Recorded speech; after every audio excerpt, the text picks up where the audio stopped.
Sveika, mieloji šeiminėlė, dabar yra beveik 5 valanda vakaro. Pradėjau montuoti šį vlogą ir aš pamačiau savo veidą, kuris yra liūdnas, patinęs, akys liūdnos. Ir aš norėjau iš tikrųjų šį vlogą padaryti daugiau kaip pasisėdėjantį video ir daugiau atsiverti. Sveiki, mano vardas Renata, man 41 metai, gyvenu Tailande su sūnumi Ryanu, kuris yra iš Honkongo ir šiuo metu einu skyrybų metu, jau negyvename kartu su Simonu beveik 1 metus, jūs įsivaizduojat, kaip greitai laikas eina ir aš pastebėjau, kad mano savijauta labai pasikeitė per šiuos metus, aš pamiršau save. Taip, namai visuomet buvo aptvarkyti daugiau mažiau, ėjau į mokyklą, ėjau sportuoti, bet viskas kaip ir automatiškai. Bet iš tikrųjų gana gerai, kad neapsileidau, kad turėjau rutiną, kad aš kasdieną dariau tai, ką man reikėjo daryti, nors ir buvo dienų, kad nenorėjau to daryti. Kadangi tas pastovumas darymas kažką tokio, kad ir tokia mano rutina ir atrodo nieko įspūdingo, bet jinai tikrai labai padėjo man eiti, stovėti tvirčiau gyvenime. Bet aš taip pat supratau, ypač vakar supratau, kad aš turiu labai daug pykčio viduje. Pasakau, vakar ėjau daryti akupunktūrą pas kiniečių profesionalą tokį. Tai nuėjau į tą kliniką, adatėlės subadė mano veidą, kaklą, petis, rankas, kojas ir truputėlį pilvą.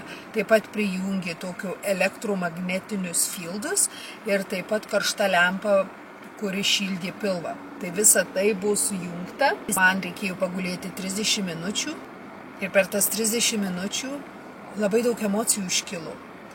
Jūs tikriausiai žinote, aš pati darau tappingą. Darau emocinės laisvės techniką, kuomet pirštų galiukais tu masažuoji savo meridian taškus, tu pasakai tam tikras afirmacijas, ką šiuo metu jauti ir po to jas pakeiti pozityviom, kuriom tiki. Bet vakar dariausi su adatėlė, labai padėjo, labai patiko ir taip pat labai daug visokių emocijų sukilo. Aš pradėjau netgi verkti, gulėdama ir labai daug ką supratau. Aš supratau, kad aš pradėjau darytis kaip mano mama, kuri labai daug darė, pastoviai dirbo, ėjo, nes reikėjo, niekas už ją nepadarys, to reikėjo, bet jinai visiškai save pamiršo. Pamiršo, kaip jausti, ką išjausti, pamiršo nueiti arbatos išgerti, pabūti su savimi, buvo vos ne kaip robotas. Ir po to jinai pasidarė labai pikta. Ir mano mama amžiną atilsį pasitraukė iš šio gyvenimo, kadangi jinai pati tai pasirinko padaryti. Ir taip pat amžiną atilsį mūsų tėtį. Jisai lygiai taip pat tą patį padarė. Pirmą tėtį man buvo apie 4 metukai, o po to mama vos ne prieš 15 metų. Ir aš supratau, kad mama labai daug pykčio, nervų, neapykantos, gėdos, kaltinimo savęs, jinai jautė savyje. Mano tėtį nusižudė, kuomet man buvo apie 4 metukai, broliui apie 6. Arba man 3, man atrodo, broliui apie 5. Ir mama visą gyvenimą, kiek aš atsimenu, save kaltinu. Save kaltinu, kad šeima iširo. Save kaltinu, kad jisai pasitraukė iš šio gyvenimo. Save kaltinu, kad vaikai neturi tėčių. Tas gyvenimas atrodo toksai po atsigręžus atgal, gal truputėlį ir pilkas. Ypač mamai buvo skaudu, sunku. Aš gailiuosi, kad aš gal jos daugiau nepalaikiau, bet aš taip pat snarglė maža buvau ir nelabai ir supratau, kaip ir palaikyti. Ir mama pradėjo labai daug pykčio turėti savyje. Jinai labai pyko, labai rėkė, labai daug pykčio ir atrodo toks, nežinau kaip pasakyti, toks nežmoniškas pyktis buvo viduje. Ir aš savo pasakiau, kad aš niekuomet tokia nebūsiu, bet kuomet mūsų santuoka su Simonu iširo, aš pradėjau save kaltinti ir aš tapau tą pačią mamą, kurią nenorėjau būti. Ir į kurią žiūrėdavau aš ir sakydavau, kad aš tai niekuomet nepriversiu savo vaikų taip jaustis. Ir aš taip tikriausiai, aš nežinau, gal priverčiu netgi Ryaną jaustis, kadangi aš jaučiausi, jog tai yra mano kaltė gal. Mano kaltė, kad mūsų santuoka iširo, nors ir nebuvo išdavysčių, nebuvo smurto, nebuvo nieko. Meilė išaugo į skirtingas pusės, bet vis tiek kaltini save, ne? Nes aš visuomet norėjau būti susituokus su vienu žmogumi visą gyvenimą, o ne 41 metų būdama skirtis. Niekuomet negalvojau, kad taip nutiks, kadangi nors ir turėdavom nesutarimų su Simonu, aš visuomet savo sakiau, kad mes galime išsiaiškinti, mes galime bendrauti, galime eiti pagalbos prašyti pas kažkokius psichologus, terapistus, bet santuoka priklauso nuo dviejų žmonių. Jeigu vienas nori kažką daryti, o kitas jau nebe, tu gali stengtis nesistengus ir jeigu tu priversi susigrąžinti savo antrąją pusę, jeigu tu priversi, o tas žmogus negrįš savo norų, tuomet tikrai ta santuoka nebus laiminga ir jinai gali būti, kad ir vėl iširs, arba bus labai nelaiminga, daug kaltinimų, daug pykčio ir tikrai iš mano pusės neverta. Tai nusprendėme likti draugais, bet aš pastebėjau, kad aš pradėjau laikyti labai daug pykčių, labai daug gruzų, pradėjau mane viskas nervuoti, mane triggerinti, aš pradėjau jaustis tokia atsakinga už viską. Ir vakar, būdama toje klinikoje, gulėdama ir pribaikstyta tų adatų, prijungta blemba su elektra, tiek daug minčių atėjo į mano pasąmonę ir į mano sąmoningumą. Pamačiau savyje savo mamą, kur aš sakiau niekuomet nebūsiu, nes mano mama turėjo du charakterius. Vienas charakteris labai švelni, moteriška, geros širdies, gera mama, švelni mama, organizuota, linksma, su kuria gali pakalbėti apie bet ką. O kita mama atvirkščiai.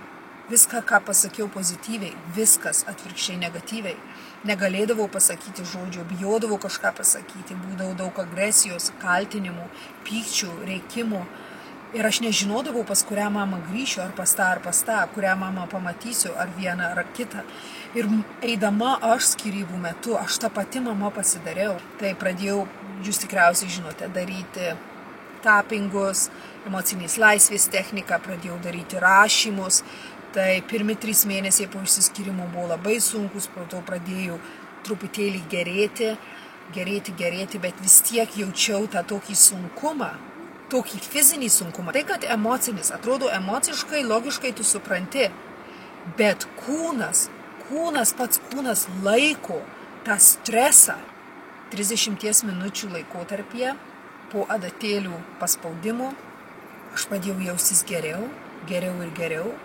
Kai grįžau namo, tai, kas mane gal nervuodavo, kaimynų šunys naktį loja, visą naktį, wow, 3. Nenustoja, blemba, bet kas mus jie prazybė, jie loja. Nes jų nepavedžioja, jie niekuomet nėra vedžiojami. Tai jiems, tos energijos jie turi labai daug, tai jie eina išprotėję kaip kalėjime. Tai jie loja ant bet ko ir tikrai pas juos emociniai būsena nėra gera, bet anksčiau nublemba, aš galvodavau, kaip sunku miegoti, vaikas tai miega palūžęs, jam vienodai, bet man būdavo taip sunku miegoti, aš nesuprasdavau, kaip žmonės leidžia šunims loti tiek. Bet vakar naktį, žinokit, lygiai ta pati situacija, manęs visiškai niekas nenervavo. Vaikas kažką padarė, kad mane anksčiau gal ir sunervuodavau, bet vakar visiškai nesinervavau. Ir ryte atsikėliau, galvoju, pažiūrėsiu, kaip bus. Ėjome pavalgyti pusryčius, Simonas kažką pasakė tokio, kad man labai nepatiko. Ir aš nenorėjau pyktis, anksčiau būčiau gal užlėpus truputėlį pasakius, bet šiandieną aš atsistojau, pasiėmiau tašę, išėjau, iškvėpiau, pabuvau prie mašinos geras 3-4 minutės ir po to grįžau. Ir labai gerai, aš jaučiuosi geriau. Aš visuomet galvojau, kad aš žinojau, kaip daryti energetinius valymus, bet eidama skyrybų metu aš supratau, kad man reikia labai ilgai, kad aš išgyčiau ir taip pat, kad mano nervinė sistema būtų subalansuota ir tai bus viso gyvenimo kelias. Ir aš supratau, kad aš savo nervinę sistemą gal ir apleidau, netgi būdama su Simonu, kad aš pirmenybę skyriau visiems kitiem, o ne savo. Pirmenybę skyriau vaikui, Simonui, šunims, namams, mokyklai, studijoms, atrodo, sukiesi, bėgi, leki. Aš galvojau, kad tikrai prisižiūrėjau savo nervinę sistemą, bet vakar pagulėjau su tom adatėlėm, aš supratau, man toks suvokimas atėjo, kad tikrai aš neprisižiūrėjau. Aš tikrai pirmenybės miegui neskyriau, poilsiui neskyriau, nerviniai sistemai balansuoti neskyriau. Tikrai neskyriau. Aš galvojau, kad taip dariau, bet tai dariau daugiau kaip kompiuteris, o ne kaip tikrai įsijautusi moteris. Tai aš savo prižadėjau, ne tik, kad namus tvarkysiu. Esu labai patenkinta, kad aš neapsileidau šiuo sunkiu gyvenimo laikotarpiu, kad aš tikrai ėjau tuo keliu iškeltą galvą, kad aš neapleidau namų, neapleidau šeimos. Simonas vis tiek visuomet bus mūsų šeima, jeigu ir gyvenime ir žinoma pas jį ateis kita moteris, pas mane bus kitas vyras. Aš žinau, kad tai bus, nes žmonės turi būti laimingi, ne? Tu gali būti laimingas ir vienas, ir aš esu labai laiminga viena. Ir man dar iki kito žmogaus sutikimo, buvimų kartu, man labai ilgas kelias, nes man reikia pačiai išgyti, kad aš priimčiau kitą žmogų, nes aš nenoriu, kad žmogus ateitų ir bandytų mane gydyti. Man pačiai reikia dar išgyti. Ir yra negerai, kad kitas žmogus turėtų tave gydyti. Tu turi būti pats žmogus išgijęs ir po to tik tais įsileisti kitą žmogų į savo gyvenimą ir pradėti kažką naujo su išgyta širdimi ir siela, o ne būti labai subraižyta viduje ir sudaužyta širdimi ir bandyti užsidėti gal šypseną veide ir apsimetinėti, kuomet dar širdį skauda, ne?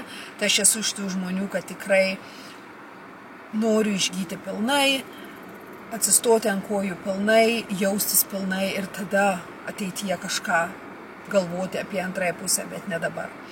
Tai aš žinau, kad netgi kuomet aš turėsiu antrąją pusę, Simonas turės antrąją pusę, mes vis tiek būsime kaip ir mini šeima, kur tikrai nelysime vienas kitam į kišenes, gerbsime ir dabar gerbėme vienas kito ir jausmus, ir laiką, ir privatumą, ir viską, bet kuomet augini vaiką kartu, kuomet tu turi vaiką kartu, tuomet tikrai tu negali pasakyti, kad tu nesi šeima, nes tu visuomet būsi šeima, kad ir ne kartu, atskirai, bet vis tiek tai yra šeima, ne?